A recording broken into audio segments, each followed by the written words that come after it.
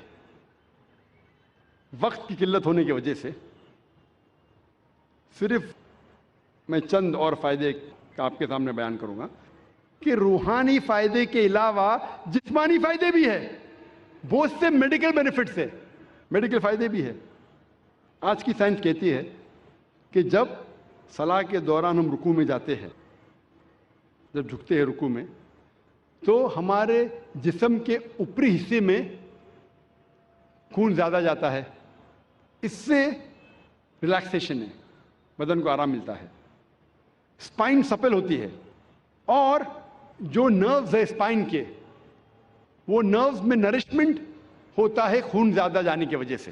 یہ جو رکوع کی پوزیشن ہے آج سائنس کہتی ہے یہ فلیٹولنس کے لیے بھی اچھا ہے. جب رکوع سے آپ پھر سے اوپر آتے ہیں الرفوع پوزیشن میں، تو خون جو جسم کے اوپری حصے میں جا چکا ہے واپس سے اپنی جگہ آ جاتا ہے اور بدن میں ریلیکسیشن ہوتا ہے، آرام ملتا ہے. سلام میں جب آپ سجدہ پوزیشن میں جاتے ہیں، سجدہ اپنا فورہیڈ، ماتھا زمین پہ ٹیکنا، سجدہ جیسے میں نے کہا تھا صلاح کا ایک اہم رکن ہے.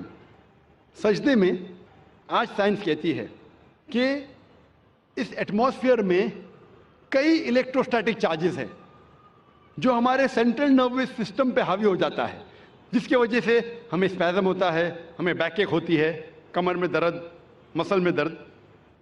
اور اس کو گراؤنڈ کرنا بہت ضروری ہے. جس طریقے سے 3 پن پلگ ہوتا ہے وہ 3rd پن ہوتا ہے ارتھنگ کے لیے، اسی طریقے سے سجدہ پوزیشن میں there is dominance on the frontal lobe.